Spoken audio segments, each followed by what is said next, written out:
Hey guys, welcome to study IQ. और इस video में हम बात करने वाले हैं हेलो के बारे में। व्हाट एग्जैक्टली इज हेलो आज के समय, ये न्यूज़ में क्यों है, इस पर इतने आर्टिकल्स क्यों लिखे गए हैं कि नासा के हबल टेलीस्कोप ने एक हेलो ढूंढा है around Andromeda.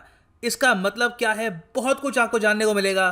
So lot to know, lot to discuss as always, but before we begin, Google Play Store पे जाओ, डाउनलोड करो यहाँ पर स्टडी आईक्यू एजुकेशन ऐप, और यहाँ पे आप खरीद सकते हैं हमारा फ्लैगशिप यूपीएससी कोर्स, जिसके लिए ईएमआई ऑप्शन अवेलेबल है। Don't forget to subscribe to our channel and make sure to press the bell icon. आपको अगर मेरी हर वीडियो की नोटिफिकेशन चाहिए तो टेलीग्राम ऐप पर जाओ, यहाँ पर सर्च करो @धवन सर, और ये चैनल ज्वाइन कर लो for the latest updates of every video I upload. Now first of all, हम यहाँ पे बात कर रहे हैं हबल स्पेस टेलीस्कोप ने जो डिस्कवरी करी है। It was done by this telescope. ये टेलीस्कोप लॉन्च किया गया था 1990 में, और आज के समय ये अर्थ को ऑर्बिट कर रहा है, और ऑर्बिट करते समय ये अंतरिक्ष में विभिन्न गैलेक्सीज, स्टार्स, प्लैनेट्स की इमेजेस प्रोवाइड करता है धरती पर। और बाय द वे, मैं आपको बता दूं कि हबल स्पेस टेलीस्कोप को प्राइमरली बनाया था नासा ने, मगर यूरोपियन स्पेस एजेंसी ने भी इनकी काफ़ी हेल्प करी थी इन द कंस्ट्रक्शन। और आज के समय एक और स्पेस टेलीस्कोप न्यूज़ में है, जेम्स वेब टेलीस्कोप। इसको नासा लॉन्च करेगा 2021 में।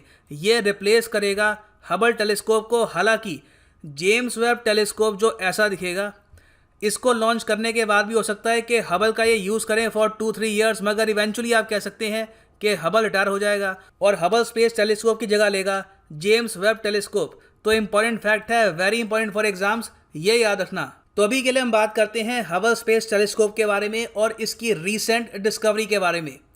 जो हबल स्पेस टेलीस्कोप की टीम है, इन्होंने कई साल के शोध के बाद ये कंफर्म कर दिया है कि एंड्रोमेडा गैलेक्सी के आसपास हेलो है। हेलो को ये लोग डिस्क्राइब करते हैं एज लुमिनस गैस। इंटरेस्टिंग बात यहाँ पर यह है कि जो ये हेलो है अराउंड एंड्रोमेडा, ये आज के समय मिल्की वे में भी आ चुकी है। तो यहाँ पे हमको ये पता लग रहा है कि एंड्रोमेडा और मिल्की वे का जो कोलिशन होना है, जो टक्कर होनी है दोनों गैलेक्सीज की, ये ऑलरेडी स्टार्ट हो चुकी है। अब यहाँ पे मैं बहुत सी बातें कर रहा हूँ, एंड्रोमेडा ये वो। पहले मैं आपको बहुत ही सरल तरीके से एनिमेशन के थ्रू बता देता हूँ कि एंड्रोमेडा क्या है और मैं किस ग्रैंड कोलिशन की बात कर रहा हूँ। ना फर्स्ट ऑफ ऑल, ये आपके सामने सोलर सिस्टम है। अपने आप में सोलर सिस्टम काफ़ी ह्यूज है। हम अभी तक ये भी नहीं कर पाए कि अर्थ से लेकर मार्स तक एक ह्यूमन बींग भेज पाएँ, क्योंकि डिस्टेंस बहुत ज़्यादा है। तो अपने आप पे आप सोच सकते हैं कि नेपच्यून कितना दूर होगा, जुपिटर कितना दूर है, और प्लूटो कितना ज़्यादा दूर होगा, और वहाँ तक पहुँचने में कितना टाइम लगेगा। नाउ सोलर सिस्टम अपने आप पे काफ़ी ह्यूज तो है, मगर सोलर सिस्टम एक बहुत ही ज़्यादा छोटा सा पार्ट है मिल्की वे गैलेक्सी का। आपको ये सब तो पता होगा कि solar system is a part of the milky way Galaxy. अब मिल्की वे गैलेक्सी क्या है, ये मैं आपको दिखाता हूँ। सो यहाँ पे आप देख पाओगे, ये यहाँ पे आप देख रहे हो, ये है मिल्की वे गैलेक्सी। नीचे जो आप देख रहे हो यहाँ पर, this is milky way Galaxy. अब मैं जानता हूँ, हो सकता है कि आप में से कुछ लोग कहे कि मिल्की वे गैलेक्सी में जो सोलर सिस्टम है उसको जूम इन करके दिखाऊं। देखो, अगर मैं वो करने के लिए बैठ गया तो मुझे 2-3 साल लग जाएंगे। जी हाँ, जूम इन करने में ही 2-3 साल लग जाएंगे, क्योंकि आप अगर मिल्की वे गैलेक्सी को देखो तो वहाँ पर टोटल 400 से लेकर 500 बिलियन स्टार्स हैं। मेरे जो वर्ड्स हैं इस पर गौर करना। सन भी एक स्टार ही है, तो सन की तरह पूरी मिल्की वे गैलेक्सी में ऑलमोस्ट 400 बिलियन स्टार्स हैं, और हो सकता है कि उससे ज़्यादा प्लैनेट्स भी हो। तो मिल्की वे गैलेक्सी में सोलर सिस्टम को ढूंढ पाना भी एक बहुत ही ज़्यादा मुश्किल काम है। अब जिस तरीके से मिल्की वे गैलेक्सी है, उससे कई गुना बड़ी एक गैलेक्सी है एंड्रोमेडा, जो मिल्की वे के बिल्कुल करीब आपको मिलेगी। यहाँ पे आप देखेंगे, ये जो बड़ी गैलेक्सी दिख रही है ऊपर आपको, ये है एंड्रोमेडा। इसमें भी billions and billions of suns हैं, कई बिलियन प्लैनेट्स हैं। यूनिवर्स अपने आप में बहुत बड़ा है, और यूनिवर्स में ही आप अगर देखो तो बहुत सारी गैलेक्सीज हैं। ये दोनों जो गैलेक्सीज हैं, ये भी बहुत ही छोटा पार्ट है ऑफ द वाइडर यूनिवर्स। अब अभी के लिए हमको ये पता है, साइंटिस्ट ने ये कंफर्म कर दिया है, ये दोनों जो गैलेक्सीज हैं, इनकी डेस्टिनी है कि ये आपस में टकराएंगी। ये मैं आपको ज़रा थोड़ा सा दिखाता हूँ, ये किस तरीके से इनकी टक्कर होगी। यहाँ पे आप अगर देख पाएंगे, ये इस तरीके से दोनों जो गैलेक्सीज हैं, आने वाले कई बिलियन साल में ये टकरा जाएंगी, और जब इनकी टक्कर होगी तो दोनों गैलेक्सीज मिलकर एक सिंगुलर गैलेक्सी बनाएंगी, और उसका नाम कई साइंटिस्ट कहते हैं मिल्क ड्रोमेडा होगा। हालांकि वो काफ़ी लंबे समय बाद ऐसा एक दृश्य हमको देखने को मिलेगा। ना ये जो इवेंट है मैं आपको बता दूं, ये होगा आज से करीब 4 बिलियन साल बाद।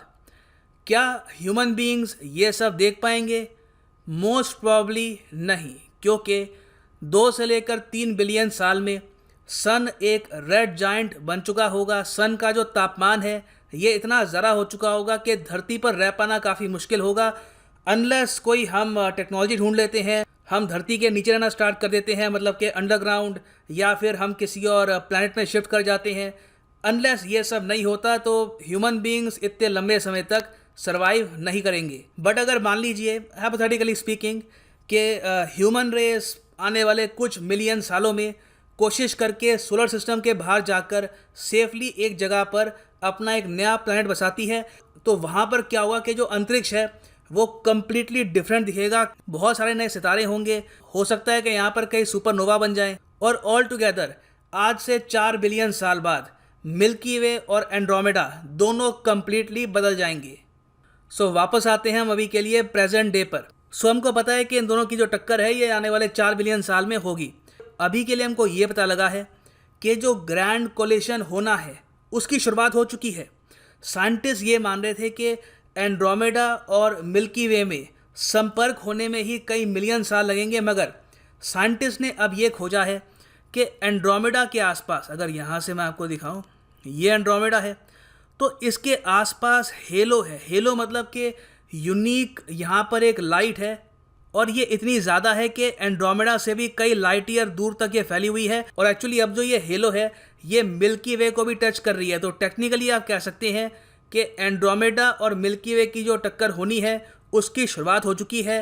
हेलोज अब कोलाइड कर रही हैं। धीरे धीरे हो सकता है कि और जो यहाँ पर मैटर है, जैसे कि स्टार्स हैं, प्लैनेट्स हैं, उनकी भी टक्कर आने वाले कई बिलियन साल में होंगी। तो ये जो डिस्कवरी है ये अपने आप में जो हमारी अंडरस्टैंडिंग है अबाउट गैलेक्सीज, अबाउट स्टार्स, ये काफ़ी हद तक चेंज करती है। क्योंकि जो हमें यहाँ पर हेलो मिला है, जो लाइट मिली है अराउंड एंड्रोमेडा, उससे हमको पहले तो ये पता लगा है कि हर गैलेक्सी के आसपास एक हेलो होती है।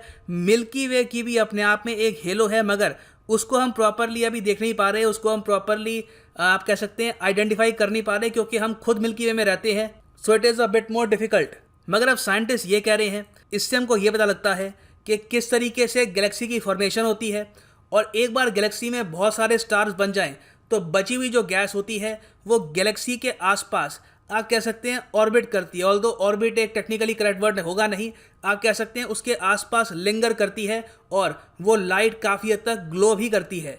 सो नासा ने अभी के लिए हमको ये बताया है कि जो ये हेलो है ये अपने आप में एक रेजर्वायर है ऑफ गैस जो कंटेन करती है वो फ्यूल जिससे स्टार की फॉर्मेशन होती है। सो ये बहुत ही इंपॉर्टेंट है कि स्टार की फॉर्मेशन के जो इंग्रेडिएंट्स हैं ये आज भी लिंगर कर रहे हैं आउटसाइड द गैलेक्सीज। और देखो हेलो की एक प्रॉपर हमारे पास इमेज तो नहीं है, मगर यहाँ पे आप देख पाओगे एक आर्टिस्ट ने 3D रेंडरिंग करी है कि किस तरीके से ये आपके सामने एंड्रोमेडा। आप अगर कोई मार्स प्लैनेट हो या फिर धरती हो, वहाँ से आप अगर एक बहुत ही अच्छे टेलीस्कोप से देखोगे तो एंड्रोमेडा अभी के लिए आपको कुछ ऐसा दिखेगा।